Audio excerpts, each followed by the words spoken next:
जाग उसळली ज्योत झळकली आई ग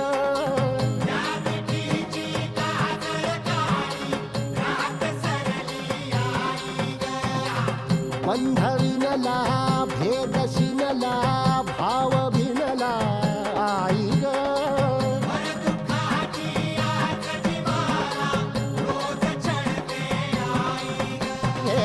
माळ कवड्याची घातली ग आग डोळ्यात दाटली ग कुंकवाचा भरून मळवट ढाक पाळीला लख पडला प्रकाश दिवट्या मशालीचा गोंधळाला उभा गोंधळी भवानीचा लख पडला प्रकाश दिवट्या मशालीचा गोंधळाला उभा गोंधळी भवानीचा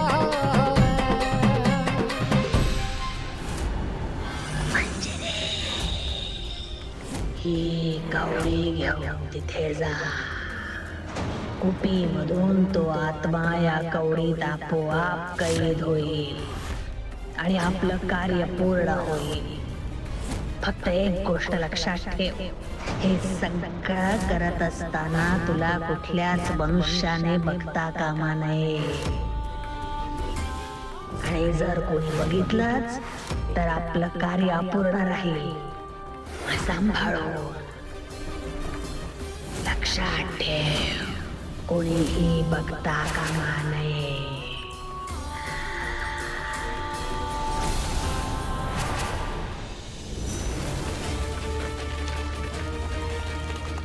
मीरा, मीरा,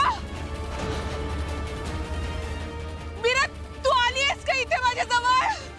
हा, मीरा बोल ना काहीतरी. मीरा, अंबिका ताई, अंबिका ताई, तू इथेच आहेस ना? अंबिका ताई,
मीरा,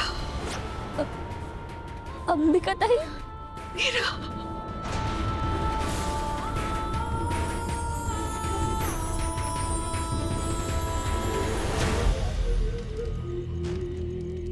राधा, राधा, माझी राधा कैदेतून मुक्त झाली. माझी लेक दुष्ट शक्तीच्या जाचातून मुक्त झाली. माझ्या मीराने राधाला सोडवलं.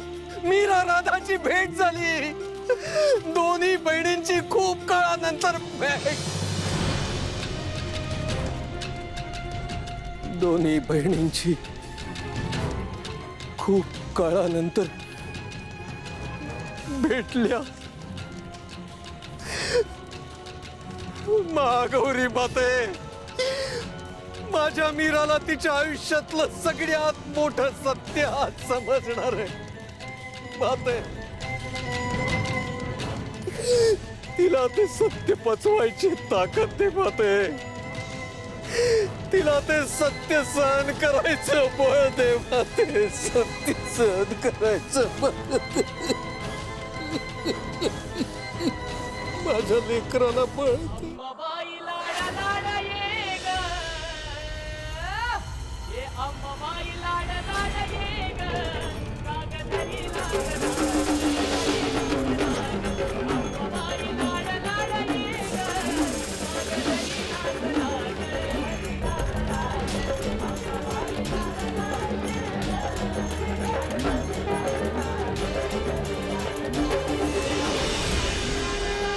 मीराला सावरायला रक्ताची तिची सख्खी बहीण आहे आता तिच्या बरोबर. आता तिची काळजी नको.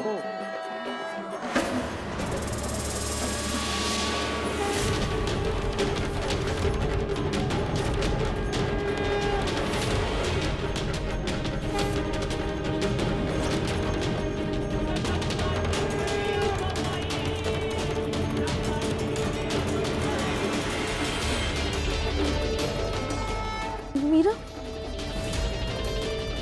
आजी,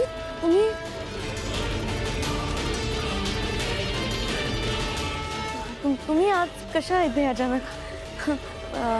मीरा होती ना इकडे? दिसत नाही आता.